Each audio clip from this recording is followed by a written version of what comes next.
तो इस प्रकार माचिस का कहानी बहुत ही महत्वपूर्ण था।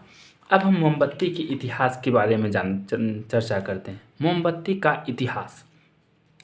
एक छोटी सी मोमबत्ती जलने में बहुत सी जानकारी छुपी हुई होती है। एक जो मोमबत्ती होता है साधारणतः देखने में लगता है, उसमें विज्ञान के क्षेत्र में बहुत बड़ा उसका योगदान है। मोमबत्ती कई प्रक्रियाओं को उजागर करती है। तो आइए मोमबत्ती के माध्यम से जलने की प्रक्रिया को अच्छे से समझने का प्रयास करते हैं। माइकल फैराडे एक महान वैज्ञानिक थे जिसने विद्युत के क्षेत्र में काफ़ी काम किया। माइकल फैराडे जिस विद्युत के क्षेत्र में उनका काफ़ी था, यानी विज्ञान से उसका पूरा लगाव था। इसकी वजह से उसने जगह जगह जाकर विज्ञान का प्रचार प्रसार किया और भाषण दिए। उन्होंने ही 1860 में लोगों को मोमबत्ती का इतिहास बताया, जिसका सारांश यहाँ प्रस्तुत है। तो चलिए इसको थोड़ा सा पढ़ते हैं और समझने का प्रयास करते हैं। मोम एक ईंधन है, यानी ऊर्जा का एक रूप, यानी मोम ईंधन है। तो ईंधन का जो है अगला अध्याय 9 में आप लोग पढ़ेंगे, ईंधन हमारी ज़रूरत। तो ईंधन का थोड़ा सा परिभाषा जान लेते हैं। ईंधन क्या है? जो जलने पर उष्मा तथा प्रकाश उत्सर्जित करे उसे ईंधन कहते हैं। तो यहाँ मोम एक ईंधन है, यानी ऊर्जा का एक रूप। यह एक हाइड्रोकार्बन है जो हाइड्रोजन और कार्बन के मिलने से बना है, यानी मोमबत्ती हाइड्रोकार्बन है। हाइड्रो से हाइड्रोजन और कार्बन से कार्बन, हाइड्रोजन और कार्बन का से मिलकर बना है मोमबत्ती। साधारणतः ये मधुमक्खी के छत्ते से निकाला जाता है। मोमबत्ती के छत्ते में जो होता है मोम को वहाँ से निकाला जाता है। अब मोमबत्ती बनता कैसे है? मोम के जो है बीच में एक बत्ती लगा दिया जाता है। तो इस प्रकार मोमबत्ती, यानी एक बत्ती के चारों ओर मोम को इस प्रकार से रखा जाता है जिससे मोमबत्ती तैयार होता है, और वही बत्ती की सहायता से मोम जलते रहता है और एक प्रकार से मोमबत्ती जलने की प्रक्रिया पूरी होती है। अतः इसका नाम पड़ा मोमबत्ती, यानी मोम और बत्ती के उपस्थिति के कारण ही उसका नाम भी पड़ा मोमबत्ती।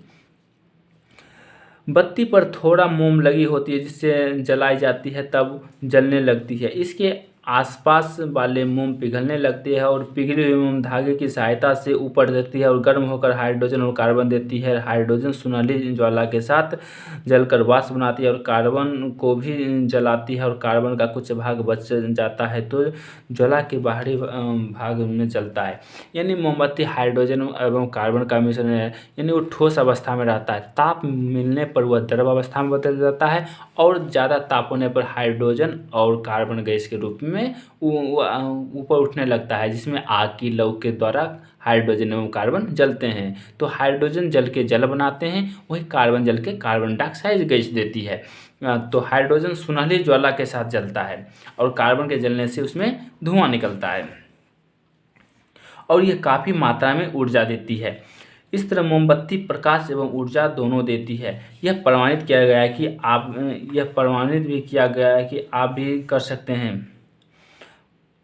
50 मिलीलीटर एक बीकर लेकर शीशे की गिलास लीजिए, उसमें से कुछ बर्फ डालिए। बीकर के नीचे एक मोमबत्ती जलाकर रखिए। गिलास का बीकर के नीचे जलवाष्प में उपस्थिति होना यह प्रमाणित करता है कि जलने पर जलवाष्प बनता है और गैस इससे निकलती है और उसे चूना का पानी के अंदर बहाया जाए तो दूधिया हो जाता है। यानी एक प्रयोग द्वारा ये दर्शाया जाता है कि अगर चूना का पानी किसी गैस के डालने से दूधिया हो जाता है तो इसका मतलब वो गैस कार्बन डाइऑक्साइड है। इसलिए यहाँ पर प्रयोग द्वारा बोला गया कि चूने के पानी में जब मोमबत्ती के जलने से जो गैस निकलते है उसको डाला जाता है तो चूना का पानी दूधिया हो जाता है। इससे पता लगता है कि जलने के बाद कार्बन डाइऑक्साइड गैस ही निकली थी। अब यहाँ पर एक उदाहरण दिया गया है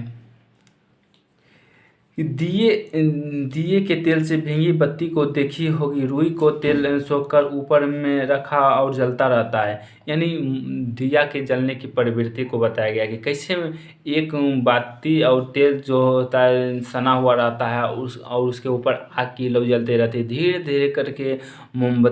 धीरे करके तेल ऊपर चढ़ता जाता है और आग जलते रहती है। इस प्रकार दीपक एवं डिबिया जलता है।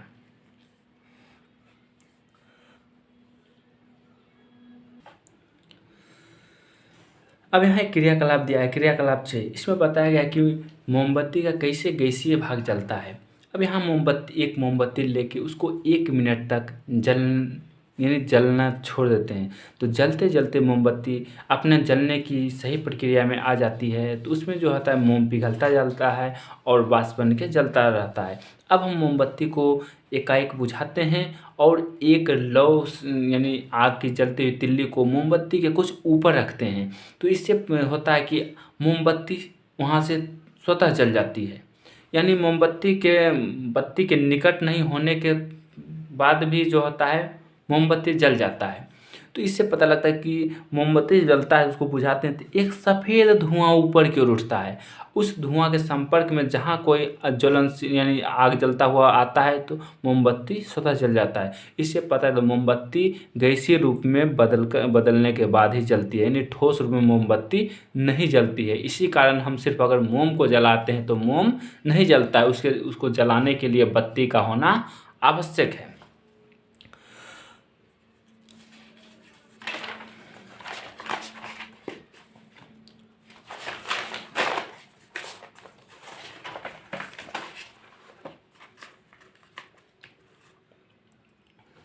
अब मोमबत्ती जब जलता है तो उसमें 2 प्रकार का धुआं, काला एवं सफ़ेद दोनों धुआं होता है। जो काला धुआं होता है वो कार्बन डाइऑक्साइड की मौजूदगी को दर्शाता है। अब यहाँ पर एक प्रश्न दिया गया है, क्या आपने सोचा है कि आग गर्म क्यों होता है? क्या आपको पता है कि आग गर्म क्यों होता है? नहीं? तो चलिए जानते हैं कि आग गर्म क्यों होता है। हम पहले ही पढ़ चुके हैं कि ईंधन क्या है। तो ईंधन वो पदार्थ है जो जलने पर ऊष्मा और प्रकाश उत्सर्जित करे। अब ऊष्मा उत्पन्न क्यों होता है? तो जब किसी पदार्थ को जलाया जाता है तो ऊष्मा निकलती है। तो ऊष्मा निकलती क्यों है? क्योंकि जब किसी ईंधन को जलाते हैं तो कार्बन डाइऑक्साइड एवं जलवाष्प बनता है। यह एक रासायनिक प्रक्रिया है, यानी जलना एक प्रकार का रासायनिक अभिक्रिया है कि जलने के बाद कार्बन डाइऑक्साइड और जलवाष्प बनता है, जिसमें एक नया पदार्थ का निर्माण होता है। यह नया पदार्थ काफ़ी अस्थायी होता है और जिस प्रक्रिया में काफ़ी मात्रा में ऊर्जा निकलती है, जिसका ऊष्मीयमान बहुत ज़्यादा होता है, अतः आग गर्म होता है। यानी जलने के बाद जो पदार्थ बनता है उसका ऊष्मीयमान अधिक होता है, इसी कारण आग क्या होता है? गर्म होता है। साधारण कार्बन डाइऑक्साइड का ऊष्मीयमान क्या होता है? अधिक होता है। इसलिए जहाँ भी अगर हम लोग एक कमरा में ज़्यादा व्यक्ति अगर रहते हैं तो अगर व्यक्ति सांस ज़्यादा छोड़ता है, जिसके कारण क्या होता है? कमरा में कार्बन डाइऑक्साइड गैस भर जाता है, जिसके कारण कमरा में क्या गर्माहट महसूस होने लगता है। तो इससे पता चलता है कि कार्बन डाइऑक्साइड का क्या होता है? ऊष्मीयमान अधिक होता है।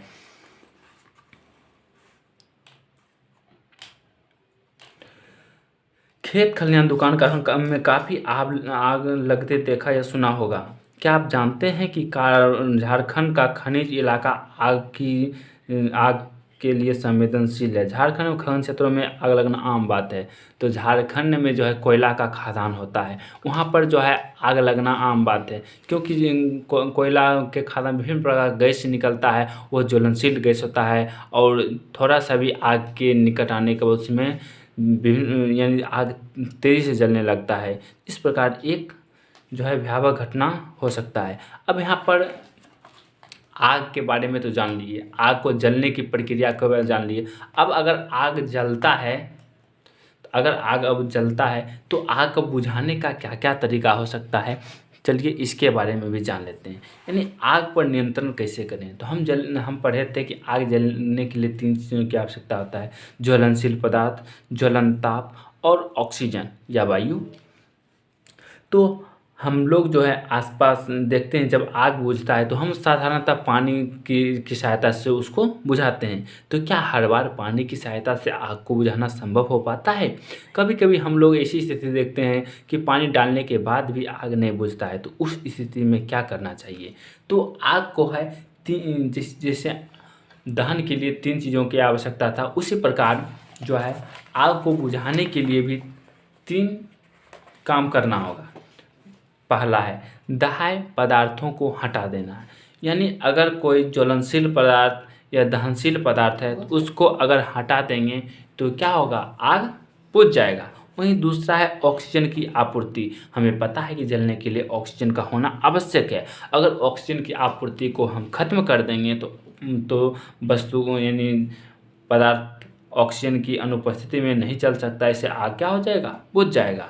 और तीसरा है ज्वलन ताप, यानी अगर किसी वस्तु का ज्वलन ताप बढ़ जाएगा तो आग बुझ जाएगा। तो पानी डालने की प्रक्रिया का यही काम है कि पानी जब हम किसी वस्तु पर डालते हैं तो उस वस्तु का ज्वलन ताप बढ़ जाता है, जिसके कारण क्या होता है, आग बुझ जाता है।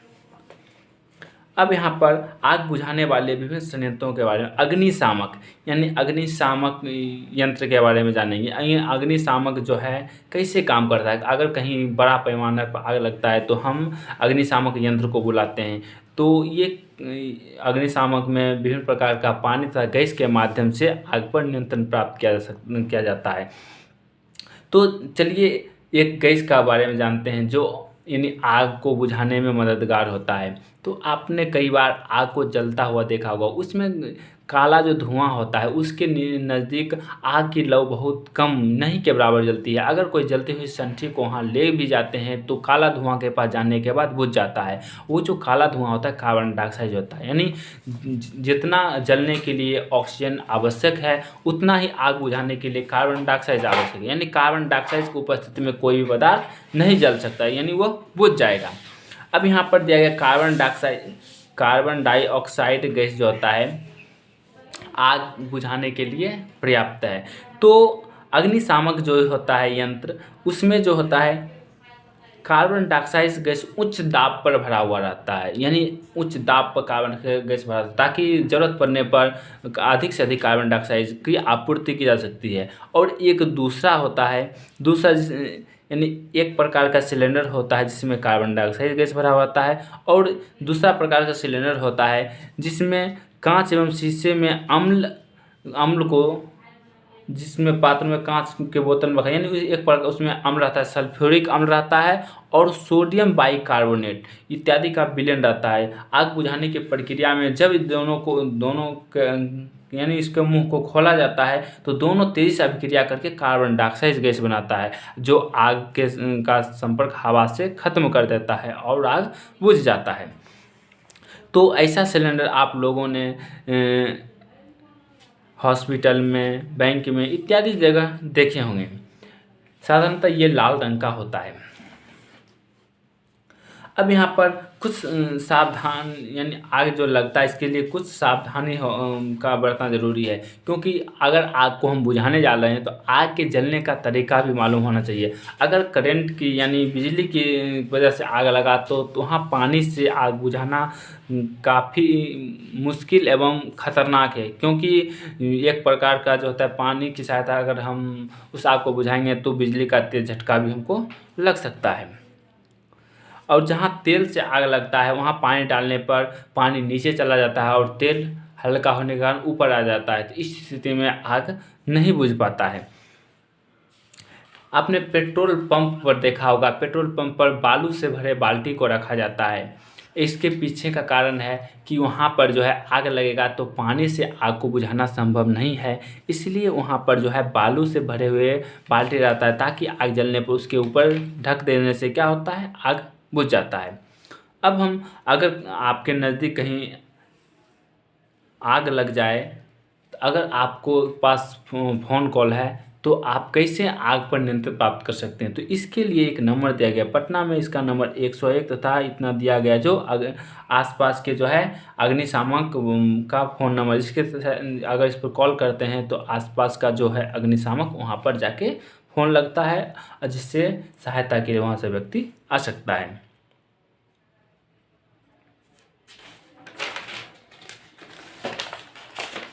अब यहाँ है अग्निकांड क्यों।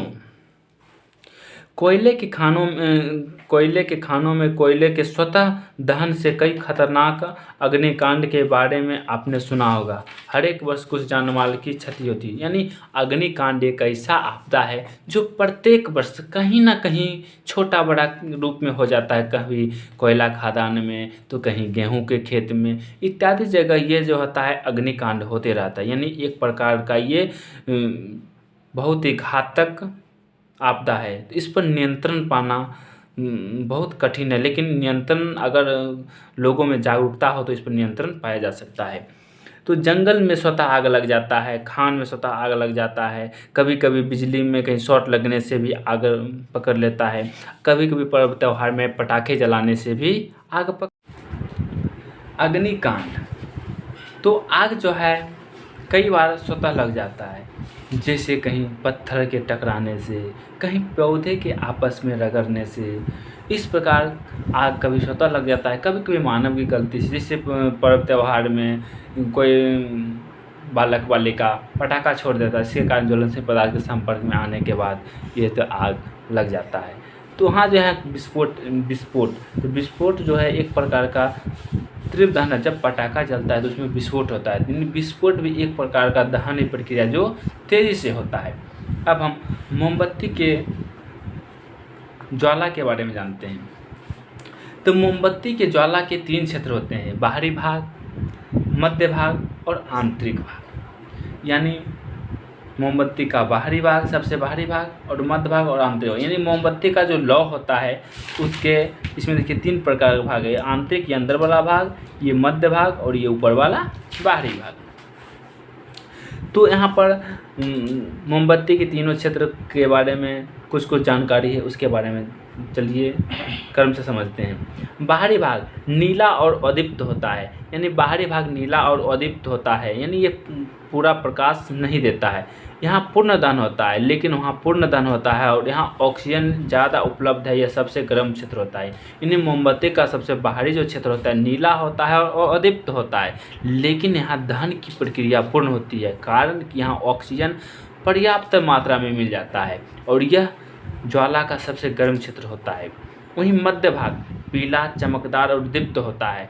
यह कुछ कार्बन के कण होते हैं, ये गर्म होकर वाष्पित हो जाते हैं और चमकने लगते हैं। यहाँ पर पूर्ण दहन नहीं होता, यानी वो मध्य भाग जो होता है वहाँ पर पूर्ण दहन नहीं होता, लेकिन जो होता है दीप्त होता है, वहाँ से प्रकाश बहुत ज़्यादा मात्रा में निकलता है, क्योंकि यहाँ ऑक्सीजन कम मिलता है। यानी मध्य भाग में जो है ऑक्सीजन की पर्याप्त आपूर्ति नहीं हो पाती है, जिसके कारण वहाँ पर पूर्ण दहन नहीं होता है, लेकिन ऊपरी भाग में ऑक्सीजन पर्याप्त मात्रा में मिलता है, जिससे पूर्ण दहन होता है। वहीं अब आंतरिक क्षेत्र की बात की, जो बत्ती के एकदम नज़दीक होता है, यह काला रंग का होता है। यह काला रंग का होता है क्योंकि कार्बन के कुछ कण यहाँ बच जाते हैं और यह सबसे कम गर्म क्षेत्र है। यानी वो जो मोमबत्ती का आंतरिक वाला सबसे कम गर्म क्षेत्र, बीच वाला उससे ज़्यादा गर्म क्षेत्र और सबसे ऊपर वाला सबसे गर्म क्षेत्र होता है। अब पूर्ण दहन होता है सबसे बाहरी क्षेत्र में और सबसे जो है निम्न दहन कहाँ होगा, आंतरिक क्षेत्र में। अब यहाँ पर हमने ईंधन के जलने की विभिन्न गैसों के बारे में जान लिए हैं। अब जलने से क्या होता है, कार्बन डाइऑक्साइड गैस निकलता है जो वायुमंडल को प्रदूषित करता है। तो एक और धुआं जनजीवन को परेशान, तो वही वनस्पति भी इससे बर्बाद हो रही है। यानी साधारणतः अगर अधिक मात्रा में लकड़ी जलाएंगे, इससे धुआं भी ज़्यादा होगा और पेड़ पौधों की कटाई भी ज़्यादा होगा। इससे क्या होगा, यानी एक प्रकार से संसाधन का दुरुपयोग होगा। विशेष जीवाश्म ईंधन के जलने से नाइट्रोजन, सल्फर इत्यादि के ऑक्साइड बनते हैं जो बादलों के साथ अम्ल वर्षा करते हैं। और विशेष प्रकार का जो है जीवाश्म ईंधन को जलाने से नाइट्रोजन और सल्फर इत्यादि के ऑक्साइड बनते हैं जो जल से अभिक्रिया करके सल्फर डाइऑक्साइड एवं नाइट्रस ऑक्साइड जल से क्रिया करके सल्फ्यूरिक अम्ल और नाइट्रिक अम्ल बनाते हैं, जो वर्षा के माध्यम से अम्ल वर्षा कराते हैं। अम्ल वर्षा यानी वर्षा के जल में अम्ल की मात्रा, जिसको हम साधारण भाषा में तेजाब कहते हैं। अगर समझिए तेजाब अगर बारिश के पानी में बरसेगा तो अगर आपके चमड़ी पर पड़ेगा तो क्या हाल होगा, समझिए। तो उस प्रकार के से अगर वर्षा होगा तो हम लोगों के लिए तो हानि है, विभिन्न प्रकार पेड़ पौधा जीव जंतु के लिए भी खतरनाक है। जहाँ तक संभव हो धुआं रहित, यानी एक प्रकार का सुझाव दिया गया कि हम लोगों को धुआं रहित चूल्हे का उपयोग किया जाना चाहिए और आदर्श ईंधन का उपयोग करना चाहिए ताकि प्रदूषण में कमी लाया जा सके। तो यहाँ अब हम विभिन्न बिंदुओं को एक बार पुनरावृत्ति करते हैं, यानी पुनः रिवाइज करते हैं कि क्या कौन कौन सा मूल तत्व था। यहाँ पर दिया गया दहन एक रासायनिक अभिक्रिया, यानी ज्वलनशील पदार्थ और ऑक्सीजन के बीच की अभिक्रिया। दूसरा है खाना बनाने से लेकर ट्रांसपोर्ट तक हमें ईंधन की आवश्यकता होती है। दहन के लिए दाह्य पदार्थ ऑक्सीजन की उपलब्धता और उसके लिए ज्वलन ताप तक पहुँचने की आवश्यकता है। वह क्षेत्र जहाँ पदार्थ का पूर्ण दहन होता है ज्वाला का बाहरी क्षेत्र कहलाता है। ऐसे पदार्थों लौ पर गर्म करने पर जल जाते हैं, ज्वलनशील पदार्थ कहलाते हैं। जो पदार्थ लौ पर गर्म करने पर नहीं जलते हैं वह ज्वलनशील पदार्थ कहलाते हैं। वह तापमान जिस पर पहुंचने के बाद कोई भी पदार्थ जलना प्रारंभ कर दे वह उस पदार्थ का ज्वलन ताप कहलाता है। ऑक्सीजन की उपस्थिति में ज्वलनशील पदार्थों के जलने पर ऊष्मा और प्रकाश का उत्पन्न होने की प्रक्रिया को दहन कहते हैं। इस प्रकार हमने आज के अध्याय 1 को कंप्लीट किया है और अब हम इसके प्रश्नोत्तर को अगले वीडियो में बनाएंगे।